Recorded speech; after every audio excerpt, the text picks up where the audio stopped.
ఏ ఇల్లైతే కళకళలాడుతూ మంగళకరంగా ఉంటుందో అక్కడ అమ్మవారు తిష్ట వేసుకొని కూర్చుంటారు. మంగళకరమైన వస్తువులు అంటే అమ్మవారికి ఎంతో ప్రీతికరం. అంతేకాదు, శ్రీ సౌభాగ్యాన్ని ప్రసాదించడం కోసం ఈ మంగళకరమైన వస్తువులతో అమ్మవారిని పూజిస్తాము.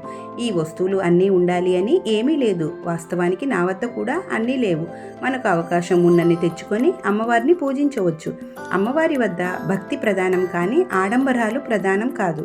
కానీ అమ్మవారికి ఈ వస్తువులు అంటే ఎంతో ప్రీతికరం కాబట్టి అమ్మవారిని ఈ వస్తువులతో పూజించటం, అలంకరించటం చేస్తూ ఉంటాము.